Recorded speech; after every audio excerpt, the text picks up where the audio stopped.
Et la formation, ça a été un carton et c'est comme ça que j'en ai vendu, je crois, 5-6 000 en 2023. Donc je suis devenu premier formateur de France sur l'IA donc pour les entreprises, donc sur ChatGPT et par la suite sur Midjourney. Mais ce qui est très formateur avec le marketing sur le web, c'est qu'entre le moment où tu vas avoir une idée, par exemple, tiens, une idée d'email, et entre le moment où tu vas envoyer et tu vas voir le résultat, il peut se passer quelques heures. J'ai un gros problème avec les mecs qui sont dans la crypto et que je vois des fois sur Twitter, c'est que les mecs balancer 5000 balles dans le Shiba Coin qui vient de sortir, le Doge Elon Musk ou n'importe quelle crypto de merde où il n'y a aucun projet. Ah c'est ok, tu vois, ah c'est ok. Qu'est-ce que tu ferais, toi, si tu repartais de zéro, par exemple, demain? Bonjour à tous et bienvenue dans ce 5e épisode du podcast. Aujourd'hui on est encore une fois avec Nathan comme dans le 4e épisode, mais on va faire quelque chose de très différent puisque dans le 4e, Nathan a présenté son business, comment il est passé de 0 à 3200 euros par mois en 4 mois.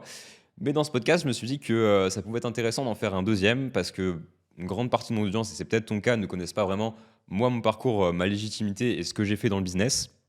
Et donc, on s'est dit que ça pourrait être sympa de faire un petit podcast un petit peu plus court, je pense qu'il y aura 30-35 minutes, où justement, Nathan va me poser des questions sur mon parcours, on va débattre aussi de certains sujets, et histoire d'apporter de la valeur et aussi de discuter tous les deux. Donc voilà, si tu connais pas Nathan, est-ce que tu peux te représenter rapidement en une minute Ouais, du coup, moi, c'est Nathan, j'ai 20 ans et je suis dans le business en ligne depuis maintenant 4-5 mois. Et donc, j'ai créé un business sur la création d'audience et la monétisation de cette audience via des produits, que ce soit des produits physiques créés par moi, de l'affiliation et de la monétisation à Facebook. Et tu Donc, voilà. interviens aussi dans mon programme de formation e-Ascension, donc sur la partie Exact, ouais. création de contenu, etc. Et si ça t'intéresse, tu as le lien qui est en description. Et on va sûrement faire aussi une formation gratuite, une petite formation, hein, pas aussi Ouais. complète que la formation payante, mais une petite formation qui t'apporte déjà pas mal de valeur, qui n'est pas une masterclass de vente, mais vraiment une petite formation où quand elle sera sortie, on te mettra le lien, ce sera le premier dans la description. Mais du coup, on est parti pour ce podcast. Est-ce que voilà, Ouais, du coup, toi, on voit souvent sur ton profil du coup que tu es formateur numéro un en IA, etc. On voit beaucoup de contenu sur l'IA, mais quand tu as commencé déjà, quand est-ce que tu as commencé? Et tu as commencé avec quel type de business du coup? Alors c'est vrai qu'aujourd'hui, moi j'ai beaucoup communiqué sur l'IA, sur le fait que j'étais un petit peu un des premiers formateurs sur l'IA pour les entreprises en France, c'est-à-dire pas comment coder une IA, mais comment utiliser l'IA dans son business, dans son entreprise, plutôt du coup sur du B2B. Et en fait, c'est pas vraiment comme ça que j'ai commencé le business, contrairement d'ailleurs à beaucoup qui arrivent en vendant des Mm. formations en mode devenez riche alors qu'ils n'ont rien fait avant. Moi, j'ai lancé mon premier business. J'ai commencé à travailler dessus à 16 ans, j'ai sorti à 17 ans. Bon, à 17 ans, je faisais pas encore beaucoup d'argent, ça a vraiment commencé à décoller autour de 18-19, parce que, je reviendrai un petit peu dessus après, mais pour plusieurs raisons. Et en fait, ce qui s'est passé, c'est qu'au début, j'étais beatmaker, donc je faisais des instrus. D'ailleurs, j'avais placé une ou deux prods. Bon, après, aujourd'hui, les sons, je suis plus sûr qu'ils sont encore sur YouTube, puisqu'il y avait un artiste qui avait signé chez Sony. Et quand ils avaient signé, en gros, ils avaient supprimé l'album pour en refaire un nouveau, etc. Mais bon, j'ai toujours quelques contacts un petit peu autour du milieu du rap, etc. Et moi, voilà, c'est quelque chose que j'aimais bien. J'étais au lycée et tout, et je faisais mes instrus. Et j'étais en contact avec un ami, donc Dario, gros big up à toi si tu regardes ce podcast, parce que si je me suis lancé, si j'ai réussi, c'est grâce à toi. Et même si voilà, il y a eu toute une phase où, en tout cas, c'est grâce à toi que je me suis lancé au début, que j'ai lancé mon premier business. Et à ce moment-là, en fait, il m'a dit, ok, tu fais des prods, c'est bien, mais les prods, il y a beaucoup de concurrence, c'est compliqué. Tu veux pas plutôt faire un logiciel de son pour les beatmakers, tu vois, c'est-à-dire une banque d'instruments où tu as des pianos, tu as des guitares, tu as des synthés que les beatmakers ils peuvent utiliser pour faire leur prod. Tu vends ça, je crois je le vendais 127 euros, mais au début je le vendais un peu moins, je crois 97, quelque chose comme ça. Et en fait, ça a marché assez vite. J'ai commencé à créer le logiciel. Alors, le problème, c'est que c'est assez long. Ça m'a pris, je pense, 3-4 mois à tout développer sans gagner un centime. Mm. Donc, c'est vrai qu'au début, c'est pas hyper motivant, c'est pas hyper encourageant. Mais du coup, Dario, le soir où j'ai sorti mon VST, mon logiciel, eh bien, j'ai fait mes premières ventes parce qu'il a promotionné à son audience. Et là, du coup, c'était plutôt pas mal. Et je crois que j'avais fait 1000 euros la première semaine, tu vois. Donc, c'était pas mal. À Et 17 ans du coup? ouais, à 17 ans, du coup. Donc c'était assez waouh, tu vois. Ouais, ouais. Et les mois suivants aussi, j'ai commencé à faire un peu d'argent, mais en fait, j'ai vite été coupé dans mon élan, pour une raison un peu embêtante, quoi. Et du coup, qu'est-ce qui t'est arrivé? Parce que du coup, pour résumer, t'avais lancé ton premier business, tu faisais 1000 euros à peu près sur ton premier lancement. Ouais. Et après, du coup, il y a eu une phase où ça a chuté. En fait, ouais, le problème, c'est que en même temps, tu vois, il y a eu des Covid, des confinements, des trucs, ce qui Ouais. fait que moi, ça a pas mal joué sur ma santé mentale, tu vois. Et à ce moment-là, j'ai eu des gros problèmes, que ce soit de la dépression, que ce soit de l'anxiété, des crises d'angoisse. Je faisais genre 2-3 crises d'angoisse par jour, tu vois. Et même quand j'ai monté mon business, tu vois, et en fait, c'était vraiment pas du tout lié, hein. C'est-à-dire que aujourd'hui, je vis très bien, ça va beaucoup mieux, il n'y a plus du tout de problème. Mais voilà, il y a eu une phase qui était plus due au confinement, à des problèmes comme ça, qui font que à un moment, voilà, c'était limite insupportable et j'arrivais même plus à bosser, tu vois. Et ce qui fait que ouais, sur les premiers mois, c'est parti, je faisais mes premiers milliers d'euros. Je bossais principalement avec des influenceurs, enfin la com. C'est-à-dire que je contactais les youtubeurs, je disais ouais, voilà, j'ai un VST, etc. Est-ce que tu veux le vendre contre des commissions? Un peu comme toi tu fais, du coup, mais Ouais, toi tu vends pas le pro. Enfin, tu es plutôt du coup l'affilié qui va apporter du trafic c'est plutôt ça. que la personne qui a créé l'offre. Et donc moi je tournais comme ça. Et le truc c'est que voilà, à un moment, c'est compliqué, t'as vraiment plus aucune motivation, j'avais plus aucune énergie. Et en fait, je m'en suis remis très très vite, tu vois, genre ça a duré peut-être une période de 4-5 mois. Et en fait, ça m'a totalement coupé dans mon business, ce qui a fait qu'en fait, pendant 1 an ou 2, après, j'ai stagné. Et toute l'année de mes 17 ans, en fait, je faisais un peu d'argent, mais c'était pas grand-chose. Mm. Après, du coup, je commence à être majeur. Comme mon business tourne pas encore assez, tu vois, je rentre à la fac, enfin, en DUT. Ouais. Et à ce moment-là, du coup, je suis tranquille, je fais ma petite vie de BUT, j'ai pas vraiment de pression, d'urgence pour lancer mon business. Je me dis, je verrai. Et donc voilà, pendant 1 an après, je suis comme ça. Et au bout d'un an, je me dis, ok, c'est bien, mais mon DUT, il termine bientôt, tu vois. Et j'ai pas envie de faire un master. Moi, j'ai envie de vivre de mon business à la fin de mes études. Du coup, là, je commence à me renseigner, à me bouger, à apprendre, à investir un peu dans quelques formations, etc.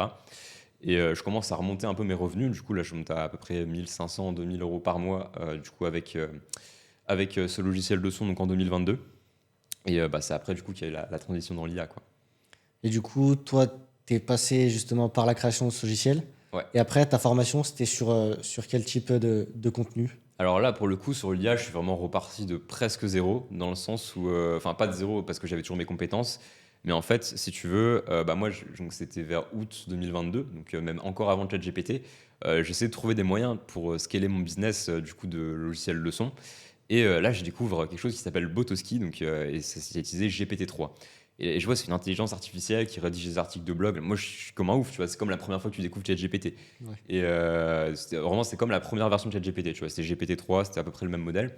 Et ouais, c'était en août-septembre 2022. Je découvre ça, je suis choqué. Je me dis, waouh, c'est incroyable. Du coup, je commence à creuser, je commence à me renseigner. Ok, comment on fait des prompts, tu vois, ce qui est prompt Ouais, tout engineering, ce tout qui est- ça. Et là, fin novembre, boum, ChatGPT, tu vois. ChatGPT arrive. Et en fait, moi, je suis même pas choqué, tu vois. Je vois, ok, ChatGPT, c'est cool. C'est la même chose que Botoski, mais c'est juste Ouais. gratuit, parce qu'avant, c'était payant et c'est ouvert au public, tu vois. Donc, j'avais même pas créé de compte ChatGPT le jour de sa sortie. D'ailleurs, moi, pendant une semaine, j'ai toujours mon petit Botoski. Là, j'avais mon abonnement et tout. Et c'était la même chose, tu vois. Et 1 mois après, je vois qu'il y a une hype, tu vois, qui commence à se faire autour de l'IA. Moi, j'avais déjà quelques compétences. Ouais. Je vois qu'il y a beaucoup de gens qui veulent se former. Je vois que voilà, il y a une demande incroyable, surtout côté entreprise, tu vois, pas forcément côté particulier, parce que bon, voilà, tu vois, Oui, il puis n'y a pas après, forcément. sur un usage personnel, c'est comme moins. Ouais, Enfin, t'as moins besoin de certaines fonctionnalités et le reste, tu ouais, peux. voilà. Moi, je préférais plutôt Mais ouais, l'usage ouais, c'est business sûr. avec une rentabilité. Et à ce moment-là, je me dis, ok, il y a plein d'entreprises qui vont en avoir besoin. Je vais faire une formation pour les entreprises, tu vois. Et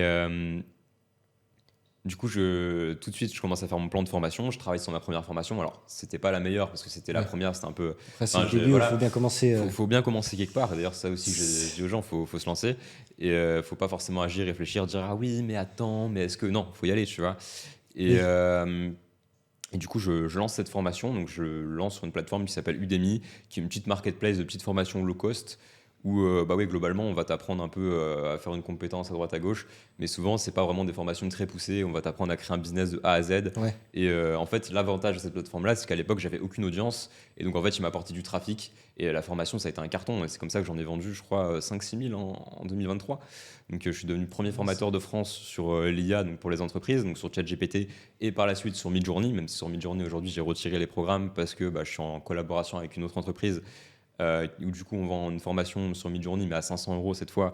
Et on la vend, en fait, elle est plus poussée et on apprend aussi quelques. Ouais. Enfin, comment vraiment l'appliquer plus loin, tu vois. Plutôt que d'apprendre à utiliser Midjourney, on apprend vraiment des cas d'usage concrets, etc.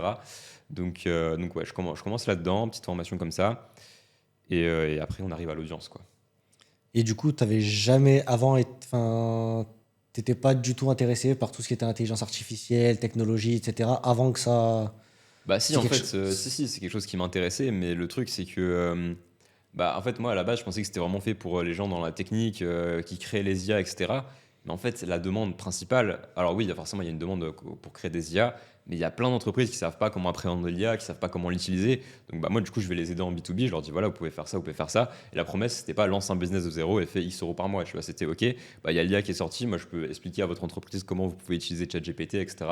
Et bah voilà, ça a très bien marché. Ça a été un carton. Et ouais, pour le coup, c'était bah, plutôt prometteur. Et là-dessus, pour ça, en 2023, j'ai assez rapidement passé du coup de 2000 à 4-5 000 euros par mois. Et là, bah, je me suis dit, OK, c'est bon, tu vois, je peux en vivre. Et bah, à partir de là, j'ai commencé à développer mon audience, à me former du coup sur la création de contenu, sur plein de techniques en marketing pour en fait bah, développer mon écosystème moi-même et plus dépendre des plateformes. Parce que bah oui, ces plateformes-là, au final, c'est un peu de la formation pas chère. Où bah oui, c'est pas cher, mais derrière, bah, les gens vont pas forcément appliquer parce qu'il n'y a pas d'engagement, parce que l'engagement Ouais. financier il est faible, ils s'en foutent tu vois, de l'argent qu'ils ont mis Ah, limite. ça, c'est quelque chose déjà qu'on voit que très peu de personnes disent que ça va à leur rencontre, mais très peu de formateurs disent. Mais c'est que enfin, le taux enfin, de réalisation de la formation est tellement faible. Donc, sur le nombre de personnes qui payent la formation, le nombre de personnes qui appliquent et enfin, qui réalisent après le contenu de la formation, c'est très très faible hein, sur Bah, les. ouais, moi j'ai jamais vu quelqu'un changer de vie avec une formation à 27 ou 37 euros, tu vois. Non, bah c'est sûr. Ah Ouais. oui, 200, 300, oui. Bah d'ailleurs, moi la première formation que j'ai suivie, je crois qu'elle coûtait 200 ou 300 et j'ai fait 30 000 euros avec, du coup sur les Ouais. logiciels de son. Et Enfin, c'était sur maintenant, quoi je du pense coup que c'est 40 exactement? 000 d'ailleurs, parce que bah, c'est C'était vraiment sur la créer un création logiciel de de la son, création. Ok, etc. ça Ouais. marche. Et enfin, je pense que maintenant c'est plus 40 000 parce que depuis, bah, j'ai quand même refait des ventes depuis que j'ai regardé mon dashboard la dernière fois. Enfin, mon dashboard, oui, mes ventes la dernière fois. Mais du coup, ouais, dans l'idée ouais, ça a été hyper rentable, quoi. Et même aujourd'hui, ça continue à rapporter de l'argent en automatique. C'est-à-dire que je m'en occupe 2-3 heures par mois et ça rapporte encore 500 euros par mois, tu Ouais, vois. c'est des revenus passifs quoi. Ouais, c'est passif, tu vois. Genre, ouais, Ouais, tu vois. Bah après, je m'en occupe plus, quoi. on en revient un peu à la bourse, mais beaucoup de personnes essayent d'investir dans la bourse pour avoir, je sais pas, 10, 20 euros par mois en plus. Sauf que du coup, quand tu investis dans un business comme ça rapporte énormément par mois en Ouais, plus. une petite rente Sans digitale, c'est toujours vraiment. bien plus rentable Ah, c'est oui, que bah, des donc, placements en bourse, quoi. puis en plus, tu as vraiment le business concret, quoi. Donc, si vraiment tu veux en faire quelque chose, etc., tu Ouais, veux. si tu veux le développer plus, tu peux, ouais. Donc, et du coup, tu as pris cette formation à 300 euros pour le Elle logiciel et était à après 200 ou 300, de 300. je Et sais plus après, exactement, j'avais 16 ans à ouais. l'époque. Et D'ailleurs, au après, passage, j'avais dû demander à ma mère de mettre la carte bleue et tout. Elle était en mode, ah, t'es sûr que c'est pas une arnaque et tout. J'étais en mode, t'inquiète. Et même moi, j'y croyais pas, mais je me dis, t'inquiète, ouais, bah. vas-y. Mais Et du coup, après, tu as repris une formation ou un accompagnement. en fait, ouais, le truc, c'est que bah, pendant toute la période d'un an où j'ai stagné, en fait, justement, je me formais plus trop. Et j'apprenais plus trop de trucs. Ou alors, justement, j'achetais des formations à 20 balles, je les suivais pas, tu vois. Ouais. C'était. Enfin, ce que je recommande pas, tu vois. Mm. Et même des fois, enfin, c'était pas hyper quali. Et bah ouais, vers bah, c'est début 2023, quand mon business a commencé à croître, je me suis dit, ok, bah, faut que je crée du contenu. Ok, bah, je vais me former sur la création de contenu, je vais prendre 2-3 formations, je vais regarder tout ce qu'ils disent, je vais mettre en application. Alors oui, j'ai pas eu des résultats instantanés parce que moi, à la base, je suis quand même meilleur en conversion qu'en acquisition de trafic. Ouais. Et bah, d'ailleurs, enfin, si aujourd'hui j'ai deux spécialités, tu vois, c'est l'IA et l'email marketing, tu vois. Mm. Et l'email marketing, je le mets pas trop en avant, mais c'est un peu l'opposé de l'IA, c'est-à-dire que l'IA, la technologie, bah, ça va être un peu. Enfin, c'est la côté techno, et en fait, l'inverse, c'est vraiment ce qui est côté relationnel. Donc, Ouais. bah, créer une relation avec les gens par email, leur donner de la valeur, des astuces, des conseils, donner des retours d'expérience sur sa vie, et pas juste ah bah tiens, j'ai une astuce, mais bah tiens, j'ai testé ça, ça a marché, ça a beaucoup plus de valeur parce que bah, tu as le côté, c'est un retour d'expérience, c'est pas un mail qui a été écrit par une IA, tu vois. Et du coup, ouais, là, j'ai commencé à bien me former. Je pense que l'année dernière, entre les formations, les coachings, et si on considère aussi les séminaires comme des investissements comme ça, j'ai dû mettre ouais, 7-8 000 euros. Je pense, j'ai pas fait le calcul exact, mais je pense que ouais, pour des gens, ça peut paraître beaucoup. Ouais, bah, c'est. En Ouais. fait, derrière, c'est une somme que j'ai déjà rentabilisée et qu'à long terme, sur 3, 4, 5 ans, mais je vais faire un ROI de x10, x20, x30, tu vois, dessus. Ouais, Donc, mais c'est ce que beaucoup de personnes ont du mal enfin, ont du mal à comprendre, de mettre une certaine somme. Sauf que, par exemple, c'est comme si on te dit que tu investis 3 000 euros et que dans un an, tu reçois 10 000 euros, tu vas forcément le faire. Au final, ce sera juste du travail en plus à réaliser. Donc, tu auras, enfin, auras ton retour sur investissement si tu bosses. En général, la plupart du temps, tu as ton retour sur investissement. Si ouais, tu prends après, pas des ça dépend formations. de la formation, hein. Si je prends Ça un mec dépend qui des est en formations. lambeau, tout Ouais, non, mais bas et tout, c'est sûr. Mais si tu prends fini. une formation qui a un minimum quali et qui est. Oui, c'est sûr que si tu prends une formation à 27 euros, ça va pas enfin, le ROI va pas être très compliqué à Bah, atteindre. Mais bon, ouais. c'est. Bah, Mais en fait, oui, ça dépend, tu vois, parce que le prix de la formation n'est pas toujours synonyme de qualité. non. Mais ouais, ça dépend. Ouais. Est-ce que le mec donne des bons conseils ou est-ce que le marketing c'est juste lambeau Dubaï, tu vois? Après, tu as aussi un problème, c'est que toi, si tu veux délivrer des conseils de qualité qui vont enfin, qui vont enrichir les personnes, tu peux pas te permettre de les mettre à 20 euros. Donc tes conseils qui valent à un C'est sûr. certain prix. Et le problème, c'est qu'il y en a qui vendent ces conseils-là à un certain prix justement pour se faire de l'argent. Donc tu sais plus vraiment où donner de la tête et quelle formation Ouais, prendre. c'est pas faux, hein. Donc c'est pour ça que c'est important aussi de se renseigner avant de prendre des formations, ne serait-ce que pour Parce que normalement, si tu regardes sur beaucoup de pages de formation, tu as beaucoup d'avis, etc. Il faut encore voir qu'ils soient pas Ouais, il trafiqués. y en a qui. Mais ouais, c'est vous demander des avis à des personnes qui ont déjà suivi la formation. Mais ouais, c'est compliqué actuellement de suivre Ouais, une mais les avis formation aussi, qui. c'est compliqué à récupérer parce qu'il y en a beaucoup qui achètent de la formation, qui ont des résultats et qui après se barrent, tu Ouais, vois. ouais, c'est sûr. C'est. Mais ça, tu as toujours quelques avis en plus. Ça Ouais, évite bien sûr. que tu n'aies pas d'avis et que tu te lances dans quelque chose sans vraiment savoir ce que c'est. Mais ouais. Et du coup, tu nous disais que tu as lancé tout ça à tes 16-17 ans. Tu as Ouais, au commencé du lycée, coup ouais. en étant étudiant. Pendant le confinement. Bah ouais, à la base, c'était pendant le confinement. C'est pour Et ça du aussi coup, que ah j'ai eu ouais. quelques C'est soucis. le confinement du coup qui t'a lancé directement Ouais, c'est dedans. ça, ouais. J'étais confiné, de toute façon, j'avais rien à faire. Ouais, c'est sûr. Mais après, en fait, ça, c'est vraiment mon premier business, mon business de formation dans l'IA. Au tout début, j'étais encore étudiant, tu vois, j'ai lancé à côté de mes études. Et bah, comme toi, en fait. Et au final, Ouais. bah, après, j'ai pu quitter mes études et puis en vivre, c'était plutôt sympa, tu vois. Et puis là, bah, je me suis beaucoup formé sur beaucoup de choses pour avoir l'objectif un peu d'être bon dans un peu tous les domaines du marketing, que ce soit acquisition, conversion, que ce soit l'acquisition de la pub, de la création de contenu ou conversion du coup bah, de l'email marketing, du closing, de potentiellement des webinars. Après, c'est quelque chose que je ne me suis pas encore trop penché là-dessus, mais ce sera sûrement dans ces prochains mois, tu vois. Ouais. Donc ouais. Et du coup, vu que tu as commencé pendant le confinement, mais après, tu as continué toujours pendant tes études.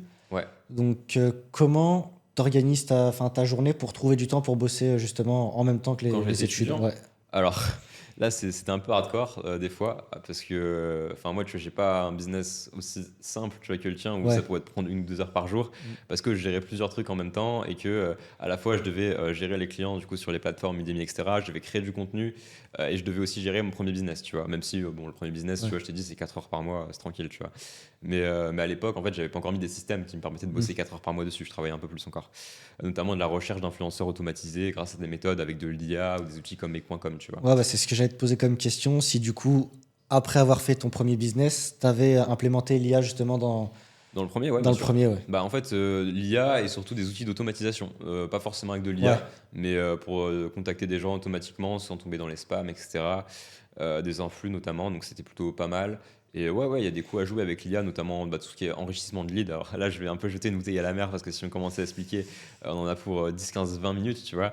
Mais il y a des outils, enfin, tu peux automatiser des trucs, générer des messages de prospection, du coup, en fonction des données de la personne. Enfin, il y a des coups à faire, tu vois. Mais oui, ça demande forcément de s'y pencher un peu plus. Et je pense que ce sera peut-être le sujet d'ailleurs d'un produit que je développerai dans quelques mois.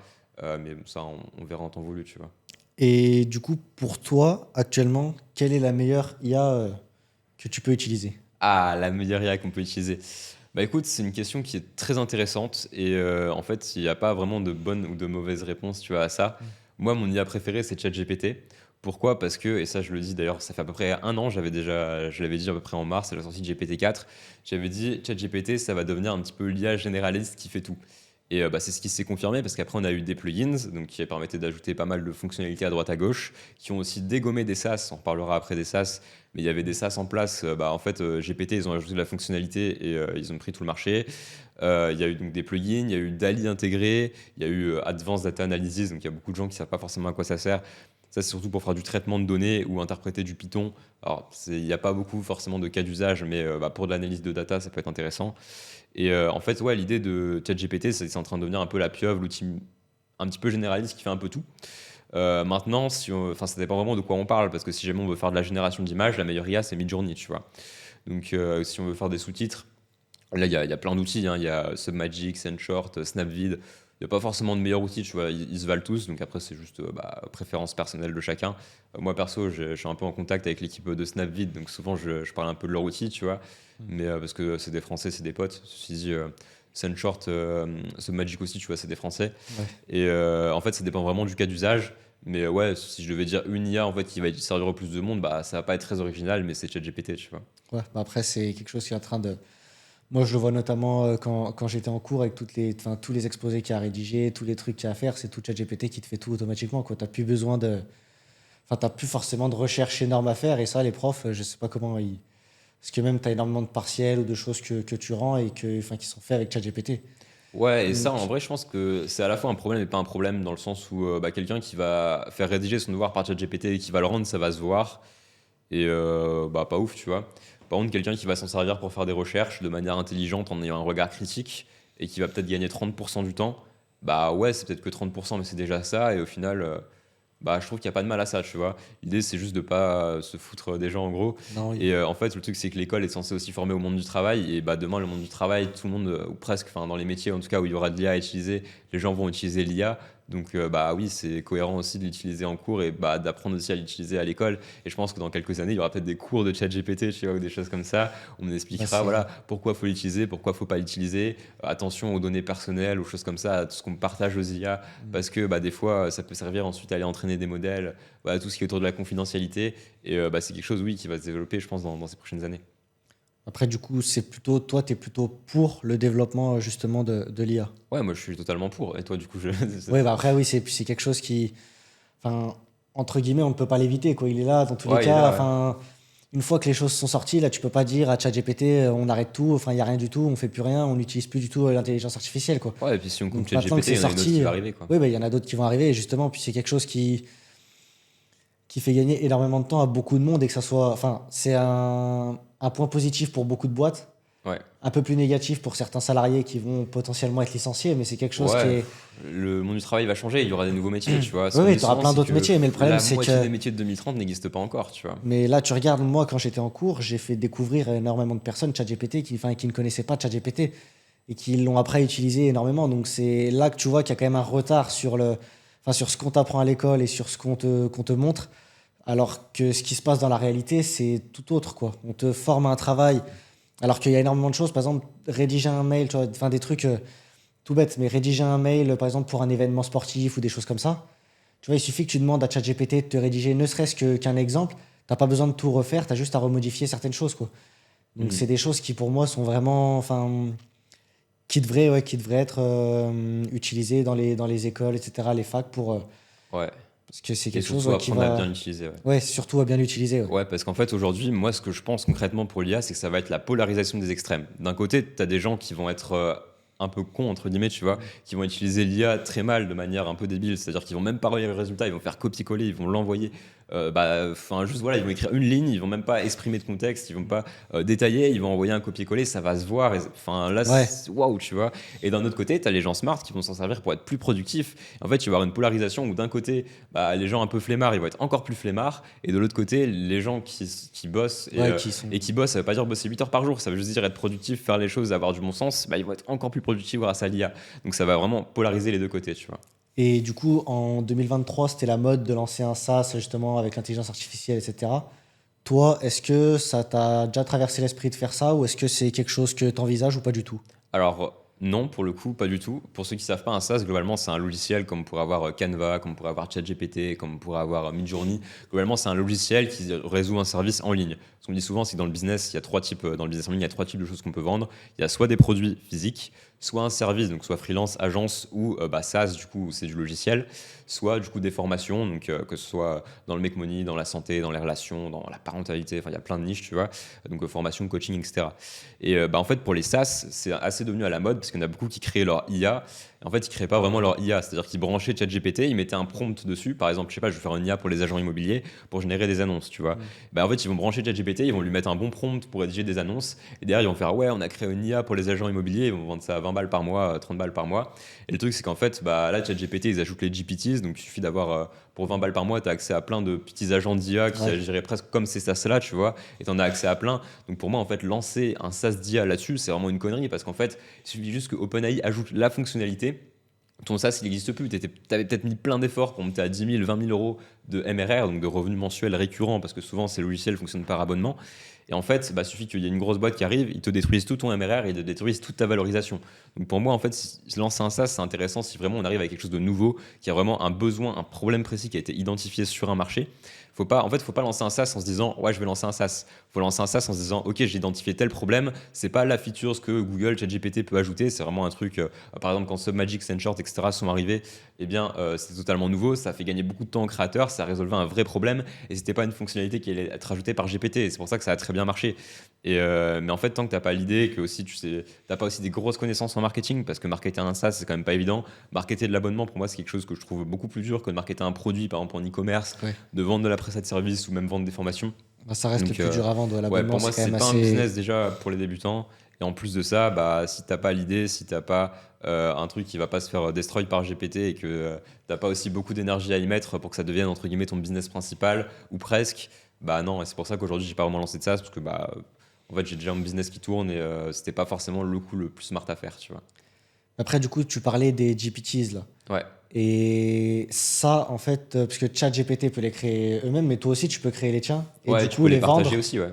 Donc, Tu peux pas non, les. tu peux pas les vendre Bah, encore. si, tu peux, enfin, tu peux les vendre, mais en fait, l'idée, c'est même pas de les vendre, c'est de les mettre publiquement sur le store, c'est gratuit et tout le monde se sert, tu vois. Et derrière, il va y avoir un petit fonds créateur aussi, mais je sais, enfin, honnêtement, je compte pas trop là-dessus, tu vois. Ouais, mais du coup, parce que là, il y en a pas mal qui essayent justement de les vendre. Qu'est-ce que tu en penses, toi, d'essayer de vendre un GPT comme ça pour.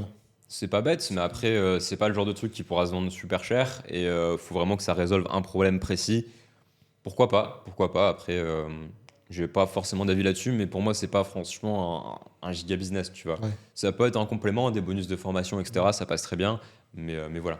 Et du coup, Bien. toi, qu'est-ce que tu penses d'entreprendre en couple? Ah ouais, ça c'est une question pour le coup qui a été posée par quelqu'un sur Instagram, parce que j'avais mis un petit sticker en story, donc en disant voilà, si vous avez des questions que vous voulez qu'on aborde dans le podcast, vous pouvez poser des questions. Et du coup, j'ai un ami qui m'a dit voilà, tu penses quoi à entrepreneuriat en couple, pour ou contre? Bah, on va donner tous les deux notre avis, tiens, ça peut être intéressant, parce que bah, Ouais. du coup, toi Nathan, t'es en couple, donc tu pourras donner ta vision. Et bah, moi, du coup, non, mais je vais quand même donner ma vision aussi. Je pense que l'entrepreneuriat en couple, c'est pas forcément la meilleure chose à faire, parce que tout simplement, si ça foire, bah, en fait, ça foire à la fois la relation et ça foire le business. Et trop mélanger pro et perso, c'est pas forcément la meilleure chose à faire. Et toi, du coup, t'en penses quoi par rapport à ça? Bah, moi, entreprendre directement en couple, avoir un business à deux ou quelque chose comme ça, je suis pas forcément pour, parce que comme tu as dit, ça peut créer déjà énormément de conflits.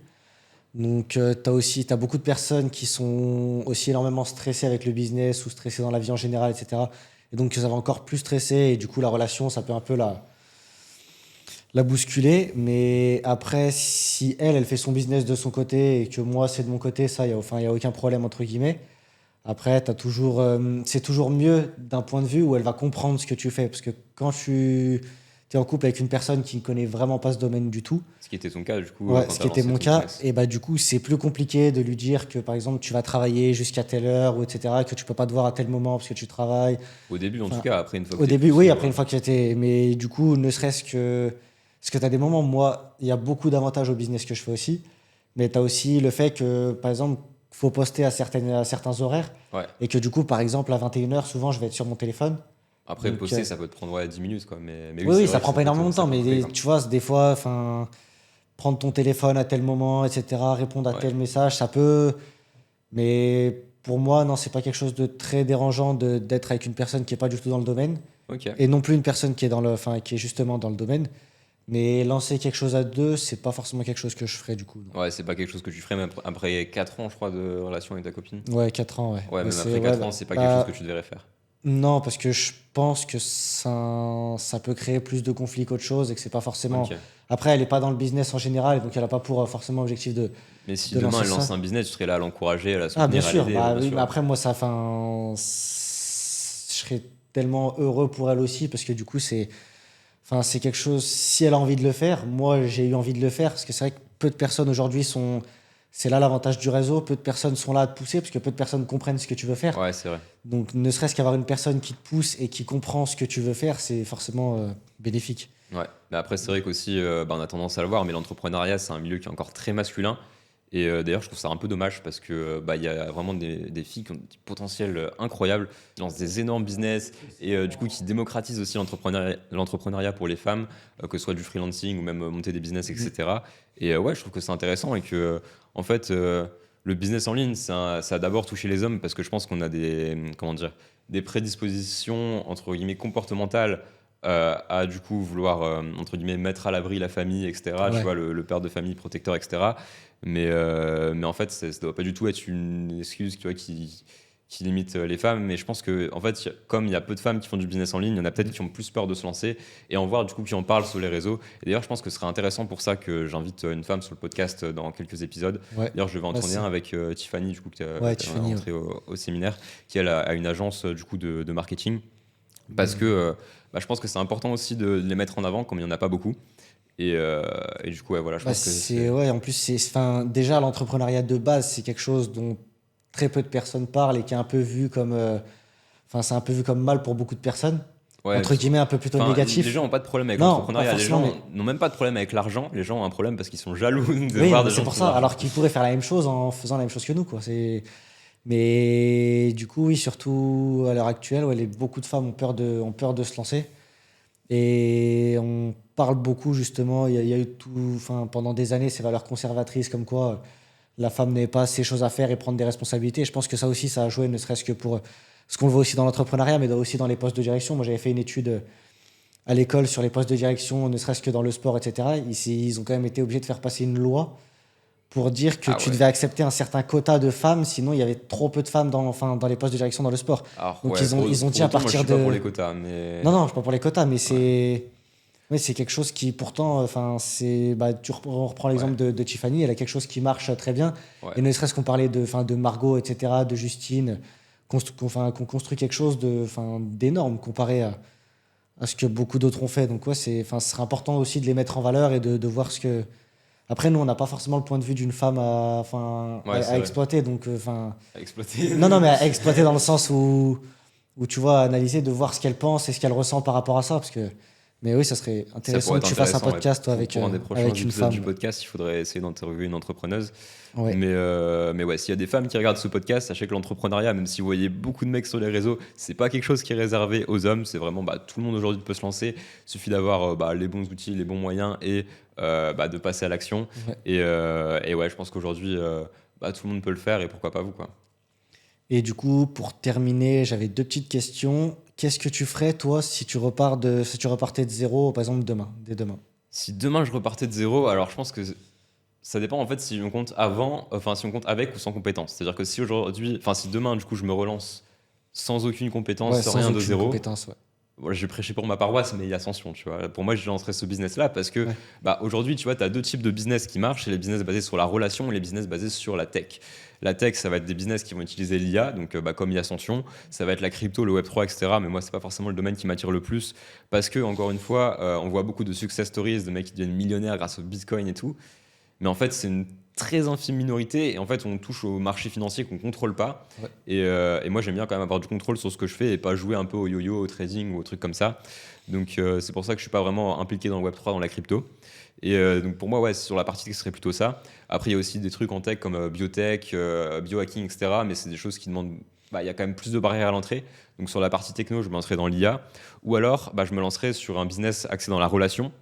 Donc là, ça va être soit créer des séminaires de l'événementiel, mais il faut un réseau. Donc si je perdais aussi mon réseau, je pourrais pas. Soit je me lancerai, du coup, je ferai de l'email marketing, mais c'est déjà ce que je fais.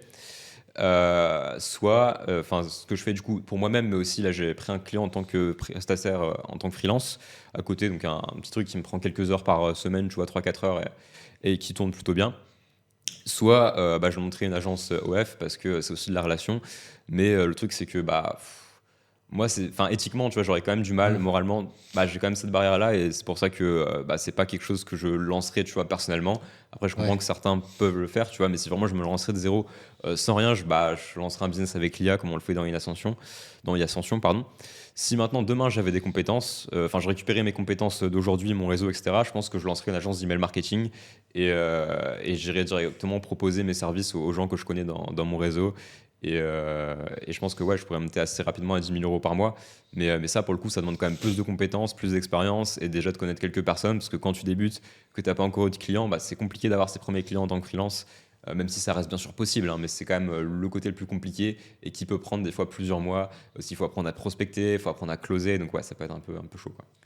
Ça marche. Et je vais revenir du coup sur... Tu as parlé du Web3, etc. et de la crypto. Ouais, Et du coup, moi, ce que j'ai remarqué, c'est qu'il y a beaucoup de personnes qui investissent, par exemple, ne serait-ce que 3, 4, 500 euros dans la crypto en espérant devenir riche. Et à côté, ne sont pas capables d'investir dans une formation pour construire quelque chose à long terme. Alors qu'au final, une formation, tu as de la valeur qui est durable, tu as la formation elle-même. Alors qu'en soi, la crypto, du jour au lendemain, ça peut tout. ouais, en fait, il y a un gros problème avec les mecs qui sont dans la crypto et que je vois des fois sur Twitter, c'est que les mecs balancer 5000 balles dans le Shiba Coin qui vient de sortir, le Doge Elon Musk ou n'importe quelle crypto de merde où il n'y a aucun projet. Ah, c'est ok, tu vois, ah, c'est ok. Il y en a même qui ont fait des crédits, tu vois, pour acheter des cryptos, tu vois, c'est une dinguerie. Et à côté, tu leur proposes une solution à 200, 300, 400 euros qui va leur apporter une compétence qu'ils pourront monétiser ou ils pourront lancer un business. Et là, oh non, ça doit être une arnaque, tu vois. Par contre, le Shiba Coin, 5000 balles, allez, let's go, c'est bon, on y va, c'est pas une arnaque, tu vois. Et je comprends pas, tu vois. Genre, à un moment, il faut juste avoir du bon sens. Et après, j'ai presque envie de dire, tu vois, c'est de la sélection naturelle aussi, des fois. Et enfin, à un moment, si tu mets ton argent dans la crypto en pensant devenir millionnaire du jour au lendemain, et que tu perds tout, c'est presque mérité, tu vois. Ouais, bah oui, en plus, c'est. Et du coup, pour reprendre, quelle a été ta pire erreur pour justement dans l'entrepreneuriat? Je pense que ma pire erreur dans le business, bah, après, c'est pas, enfin, si, c'est un peu de ma faute, mais pas à 100%. C'est bah, quand du coup j'ai eu cette période où j'étais pas très bien psychologiquement, etc. Et en fait, ça m'a vraiment stoppé dans ma progression, dans ma croissance. Et en fait, j'aurais pu avoir des résultats beaucoup plus rapidement. Mais bah, en fait, le truc, c'est que je me suis un peu conforté dans mes résultats. J'ai arrêté d'investir en moi, j'ai arrêté de bosser un peu. Et je pense que c'est ça ma pire erreur. Et en fait, si aujourd'hui je retournais 2 ans, 3 ans, je sais plus, c'est ouais, 2 ans et demi, 3 ans en arrière, bah, je dirais à ce Valentin-là, mec, vas-y, bouge-toi et bah, défonce tout, quoi, tu vois. Et je pense que je ferais ça, tu vois. Après, est-ce que ça t'a apporté aussi quelque chose que. Enfin, on retrouve ça notamment dans l'entrepreneuriat, le growth mindset. Ouais, Donc, c'est-à-dire qu'une fois que tu vas faire une erreur, tu vas t'en servir par la suite, ce qui est très peu fait. ouais. En général, dans le monde actuel, dès qu'on va faire une erreur, bah, ça va être considéré comme une erreur. Ça, Sauf c'est que. terrible, ça. Mais est-ce que toi, du coup, ça t'a apporté quelque chose pour justement la suite? Parce que c'est vrai que c'est. Bah, en fait, ouais, comme tu dis, la plupart des gens, quand ils font une erreur, bah, en France, c'est diabolisé d'échouer. C'est oh non, non, non, faut pas échouer, tu vois. C'est pas Mm. bien, 0/20, tu vois, Ouais, c'est de c'est. l'école et tout. Faut pas échouer. Et quand les gens ils échouent, du coup, ils essaient de se projeter en disant non, c'est pas de ma faute, c'est parce qu'il y a eu tel truc, c'est parce qu'il y a eu tel truc, etc. Et ouais, comme tu dis, le growth mindset, c'est de se dire ok, je suis responsable de tout ce qui m'arrive, même si c'est pas vrai, je me dis que c'est vrai. Et à partir de ça, du coup, bah, qu'est-ce que j'ai fait de mal? Comment je peux m'améliorer? Comment je vais faire pour pas refaire cette erreur? Et bah, en fait, c'est une boucle où tu testes, tu t'améliores, Mm. etc. Et je pense que c'est important. Et c'est important dans tous les domaines, tu vois, même dans le marketing. Ce qui est très formateur avec le marketing sur le web, c'est qu'entre le moment où tu vas avoir une idée, par exemple, tiens, une idée d'email, et entre le moment où tu vas envoyer et tu vas voir le résultat, il peut se passer quelques heures. En fait, tu confrontes tout le temps au marché, tu as toujours des résultats et des retours très rapides qui Mm. te permettent d'analyser et de s'améliorer. Et ça, c'est un conseil que je peux donner pour tous les business. Regardez pourquoi ce que vous faites marche pas, analysez et améliorez comme ça. Essayez d'avoir des boucles très rapides. Et c'est comme ça que vous allez progresser super vite, c'est beaucoup plus vite que bah, si vous lancez des startups, des études ou des choses comme ça, ou des fois, bon, startup encore, ça peut aller assez vite, mais quand tu travailles dans une grosse boîte, des fois, il faut 3 mois entre le moment où une idée, bah, tu l'as eu en tête et le moment où elle est exécutée, plus 3 mois pour voir les résultats. Et c'est pas la faute des grosses boîtes, c'est parce qu'une fois que tu atteins un tel niveau, une telle complexité, bah, c'est très compliqué à gérer. Et alors que quand tu peux être solopreneur, bah, c'est hyper formateur parce que tu avances et tu fais des choses très vite, quoi. Ça marche. Bah, merci. Et pour du coup terminer ce podcast, je vais te demander la question que tu poses habituellement. Aux invités, ouais. C'est exact. Si tu peux me donner justement une ressource, un livre et après une IA que toi tu utilises et que tu préfères. Ah, du coup, maintenant, je suis l'invité de mon propre podcast pour cet C'est ça. épisode. Et en tant que livre, alors, ouais, pour le coup, bah, j'avais déjà recommandé Réfléchissez et devenez riche de Napoléon Hill dans le premier podcast. Pour moi, c'est le meilleur livre et le seul livre à lire en termes de mindset. Si je devais donner un livre plutôt axé business, on va retomber dans les classiques. Ouais, attends, je réfléchis, hein. Euh, j'ai lu quoi Influence et manipulation, classique. T'as accroché à celui-là, influence et manipulation? Ouais, il est pas mal. Parce que moi j'ai eu du mal quand même Ah ouais. un peu. Ouais, Je pense qu'en termes de livres, je donnerais Les 48 lois du pouvoir de Robert Greene. Pas pour l'utiliser, parce qu'il y a quand même des techniques qui sont très fourbes. C'est un livre qui est vraiment très axé. Ouais, enfin, il est très sombre. Enfin, il y a vraiment des méthodes, comment faisaient les dictateurs, etc. Et trucs comme ça. Mais je trouve que c'est intéressant déjà pour pas se faire avoir par ces techniques-là. Et moi, tu vois, je le lis plus en mode bouclier que vraiment en mode ouais, demain je vais aller manipuler des gens et tout. Pour, non, tu vois, c'est. Mais je pense que c'est un livre qui est intéressant. Et après, en termes d'IA, bon, j'ai déjà ChatGPT, on le recommande tout le temps. Midjourney, on le recommande tout le temps. Autopod, on le recommande tout le temps. Enfin, j'ai déjà recommandé dans le podcast numéro 3. Je pense que je vais recommander Snapvid, du coup, Snapvid qui est une IA française qui permet de faire des sous-titres. Moi, actuellement, je sous-titre mes shorts grâce à Snapvid. Ça fonctionne plutôt bien. Donc ouais, ce sera l'IA que je vais recommander aujourd'hui, qui sera disponible dans la fiche des pépites du podcast, que tu pourras aussi récupérer dans la description. Et ben merci beaucoup pour l'invitation et C'est pour le vrai que c'est un petit podcast. peu Ouais, spécial, c'est un peu spécial. Ouais, comme épisode, mais je trouvais que mais, voilà, c'était intéressant de le faire. ouais, bah, c'est vrai qu'on n'avait pas du coup toute ton histoire et ce que tu avais fait sur ton profil. On retrouvait directement juste le côté IA. Donc, ouais, c'est vrai que Et c'est juste intéressant de te directement découvrir. aussi Ouais, les shorts, et les shorts, bah, tu vois, t'as pas le temps de découvrir la ouais, personne. c'est sûr. Et les podcasts, bah, comme tu parles avec quelqu'un d'autre, c'est pas forcément le meilleur Mm. format. Donc ouais, je trouvais que c'était sympa. En tout cas, merci du coup Nathan d'être Bah, venu, avec d'avoir plaisir. participé à cet épisode du podcast. Nathan qui intervient aussi sur la formation e-Ascension. Du coup, si ça t'intéresse, on a aussi créé une formation Ouais. gratuite dont le lien sera dans la description, donc ce sera le premier lien. Et bah, du coup, je te souhaite une bonne journée et je te dis à bientôt pour un prochain podcast.